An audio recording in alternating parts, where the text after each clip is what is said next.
ስለ ማርያም ስትናገር ማስረጃ ያስፈልጋል። ስለ ቅዱሳን ስታወራ ማስረጃ ያስፈልጋል። ስለ ማንም ስታወራ ማስረጃ ያስፈልጋል።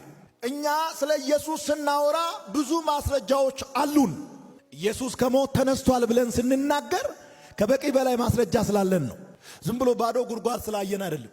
ኢየሱስ ከሞት ተነስቷል ብለን ስናወራ ከበቂ በላይ ማስረጃ ስላለን። በር ዘግቶ ለተቀመጡ ሰዎች በተዘጋ ቤት ውስጥ ገብቶ ሰላም ለእናንተ ይሁን ያለው ኢየሱስ ከሞት የተነሳው ኢየሱስ ነው። ከ500 ለሚበልጡ ሰዎች በመካከላቸው ተገኝቶ ራሱን ያሳየው ከሞት የተነሳው ኢየሱስ ነው። ለኤማውስ መንገደኞች ከነሱ ጋር እያወራ አንድ ቤት ላይ ደርሶ ራት ለመብላት የተቀመጠው ከሞት የተነሳው ኢየሱስ ነው። ለዮሐንስ ሞቼ ነበር አሁን ግን ሕያው ነኝ ያለው ከሞት የተነሳው ኢየሱስ ነው።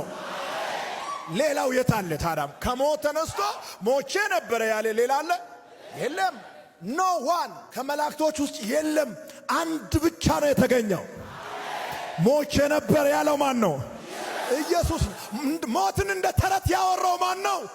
ኢየሱስ ነው። ስለዚህ ዓለም ሁሉ ይስማ፣ ኢየሱስ ጌታ ነው። እስኪ አንድ ሰው ጮሆ አሜን ይበል። ይሄንን ጌታ ለመመስከር አትፍራ። ይሄንን ጌታ ለማወጅ አትሸማቀቅ። ሄሎ፣ በወንጌል አላፍርም።